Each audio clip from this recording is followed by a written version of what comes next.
परमाराध्य सद्गुरु महाराज के प्रवचन का पाठ महर्षि में ही सत्संग सुधा सागर से प्रवचन संख्या 178 ब्रह्म सत्यम जगन मिथ्या। धर्मानुरागिणी प्यारी जनता, जब तक कोई स्वप्न में होता है वह नहीं जानता है कि मैं स्वप्न में हूं। इसलिए स्वप्न में सुख दुख का भोग सत्य ही मालूम होता है, परंतु जब जग उठता है तब ख्याल करता है कि स्वप्न का सुख दुख मिथ्या था। इसलिए सपने होई भिखारी नृप रंक नाकपति होय, जागे लाभ नहानि कछो तिम प्रपंच जिए जोय। सोने की अवस्था में उसके पास ही कुछ होता है, लेकिन वह नहीं जानता कि मेरे पास क्या है।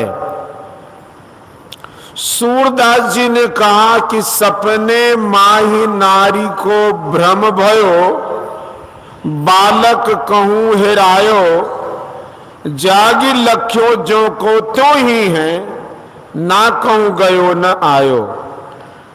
इसी तरह स्वप्न मिथ्या होता है, सत्य नहीं होता है।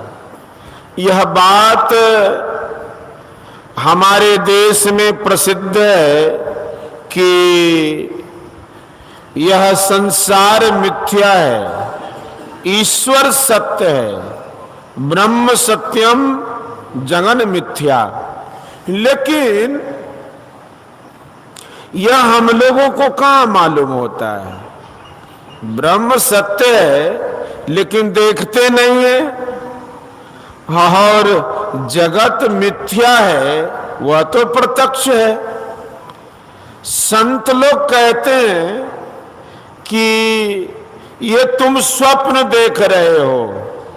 हम लोग कहते हैं कि हम तो जगे हैं, स्वप्न में कहाँ हैं। संत लोग कहते हैं कि जैसे स्वप्न में कोई नहीं जानता कि मैं स्वप्न में हूं, जगने पर मालूम होता है कि वह स्वप्न है, उसी तरह जिस जगने में तुम हो वह स्वप्न है। साहित्यिक लोग कहते हैं कि अच्छे ज्ञान में आ जाना जगना है, लेकिन यह विचार में ही स्वप्न मालूम होगा। भले ही विचार में कह दें कि संसार मिथ्या है, लेकिन आस्तिक नहीं, आसक्ति नहीं जाती है।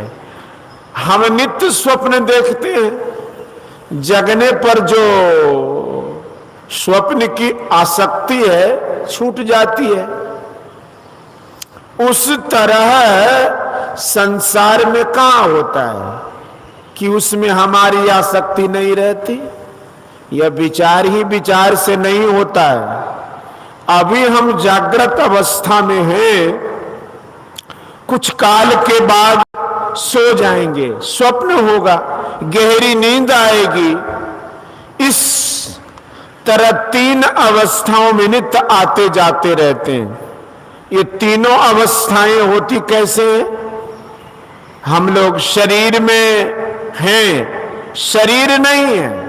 कितने कहते हैं कि तुम शरीर ही हो, शरीर के सभी तत्व मिलकर एक हो गए, इसलिए तुमको अपने का ज्ञान होता है।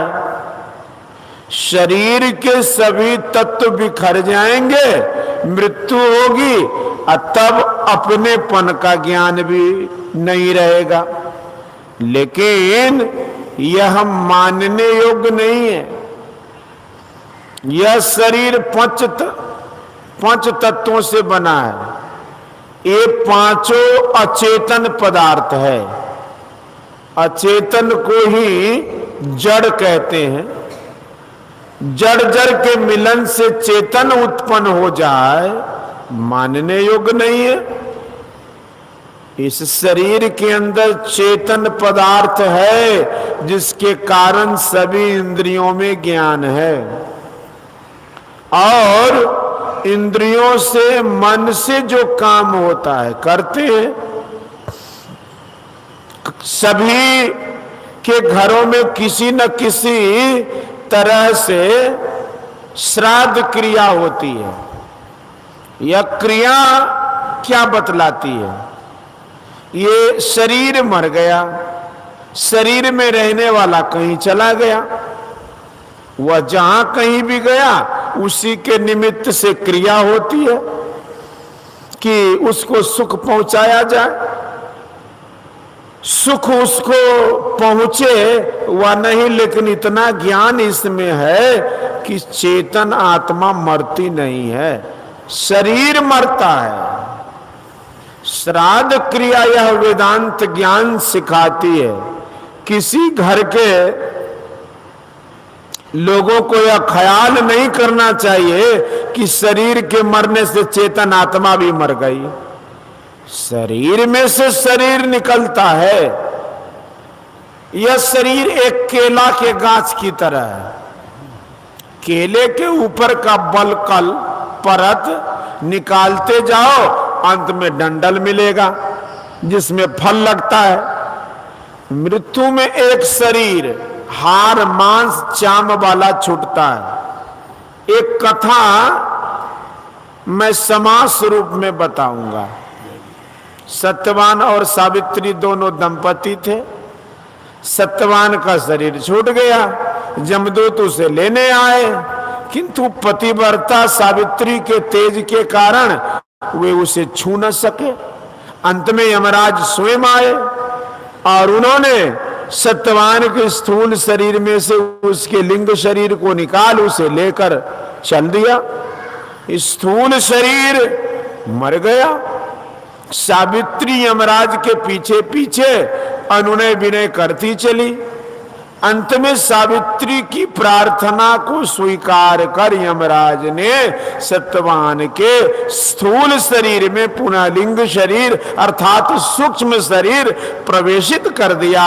तब वह स्थूल शरीर पुनः जीवित हो गया। यह कथा सिखाती है कि किसी की मृत्यु होने पर स्थूल शरीर से सूक्ष्म शरीर निकलता है। उसी के साथ चेतन आत्मा और मन बुद्धि रहती है। उसका संस्कार उसके साथ जाता है। अपने कर्म के अनुकूल स्वर्ग नरक का भोग भोगता है और फिर स्थूल शरीर धारण करता है और अपने पूर्व के संस्कार को साथ लिए आता है। महाभारत में लिखा है कि जैसे कि कोई मनुष्य सीख को मूंज से खींच कर देखे, उसी प्रकार योगी भी शरीर से आत्मा को जुदा करके देखता है। मूंज को शरीर का, सीख को आत्मा रूप का। यह श्रेष्ठ दृष्टांत बड़े उत्तम योगी लोगों से जाना गया है। शरीर भी स्थूल और सूक्ष्म और लिंग दोनों ही शरीर नहीं, और भी है, दोनों ही शरीर नहीं और भी है। सूक्ष्म बिना कारण के नहीं बन सकता और कारण भी बिना महाकारण के नहीं होता। प्रकृति में जब विकृति भाव नहीं है तब महाकारण, और जब विकृति भाव हुआ तब कारण, और फिर विकृति होने पर सूक्ष्म और स्थूल हुआ। ये चार जड़ शरीर हैं। इनके अंदर हम चेतन आत्मा है। एक जड़ शरीर के छूटने पर अन्य तीन जड़ शरीरों के साथ जीवात्मा स्वर्ग नरक का भोग करता है। यह चेतन आत्मा इस शरीर में कहां है, किस ढंग से है? मन के संग में है। चेतन आत्मा और मन का संग घी और दूध की तरह है। यह जगने की जगह जहां रहती है वहीं वह बराबर रह जाए तो नींद नहीं हो। लेकिन उस जगह से जैसे ही हटती है कि तंद्रावस्था आती है, हाथ पैर कमजोर होते जाते हैं, शरीर के भीतर शक्ति सिमटती हुई मालूम होती है, उस सिमटाव में चैन होता है। स्वप्न से तंद्रा में और तंद्रा से जागृत में आते हैं। यदि सुरत इंद्रियों के घाट से छूटती नहीं तो हम एक स्थान से दूसरे स्थान पर नहीं जाते और न शरीर का कमजोर होना ही होता। हम जागृत में जहां रहते हैं वहां से हटकर दूसरे स्थान पर चले जाते हैं, तब स्वप्न होता है। कबीर साहब ने कहा कि इस तन में मन कहां बसे, निकस जाए के ठौर, गुरुगम है तो परख ले, नातर कर गुरु। और इसका जवाब दिया है कि नैनो माही मन बसे, निकस जाए नौ ठौर, गुरुगम भेद बताइया, सब संतन सिरमौर। जान ले सत्य पहचान ले, सुरत सांच बसे दीद दाना, खोलो कपाट यह बाट सहजे मिले, पलक प्रवीण दिव्य दृष्टि ताना। दरिया साहब बिहारी। ब्रह्मोपनिषद में कहा है कि नेत्रस्थं जागृतं विद्यात कंठे स्वप्नम समाविशेता, सुसुप्तम हृदयस्थं तु तुर्यं मूर्धनि संस्थितम।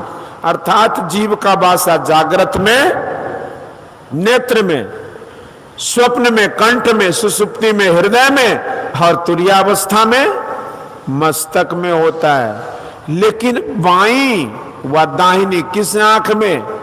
मैं कहूंगा कि इन दोनों के बीच तीसरी आंख में रहते हैं, जिसको त्रिनेत्रधारी शिव जी को त्रिनेत्रधारी कहते हैं। शिव जी को अख्तियार है कि जब वे चाहे उसे खोलें वह बंद करें। तीसरी आंख शिव नेत्र इसी को कहते हैं।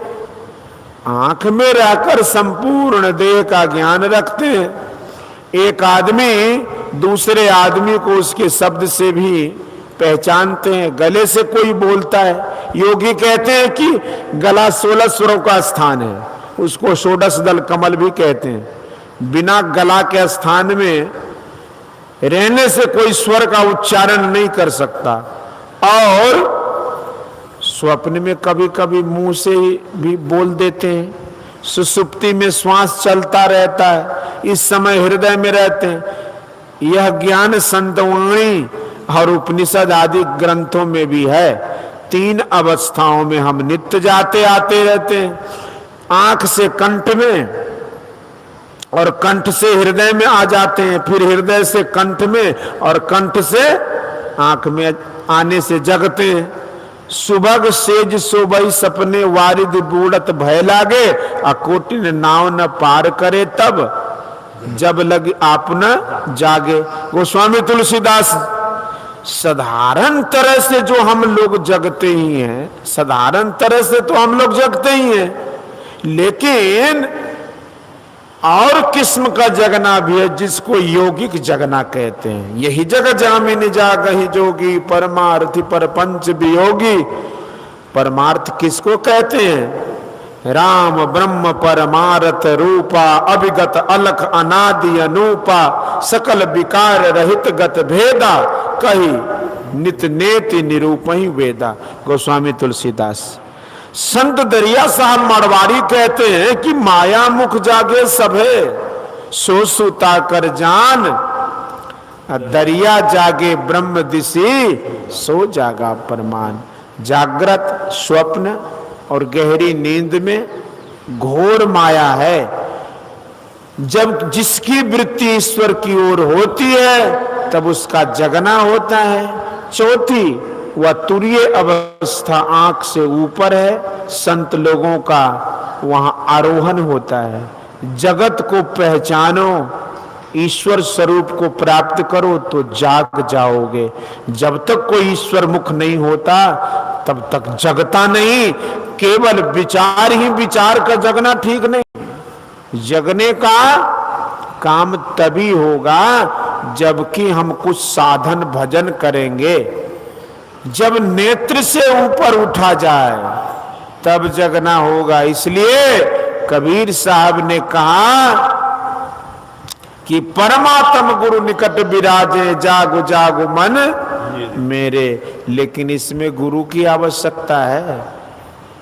बिन गुरु भवनिधि तरह न कोई, जो बिरंच शंकर सम होई।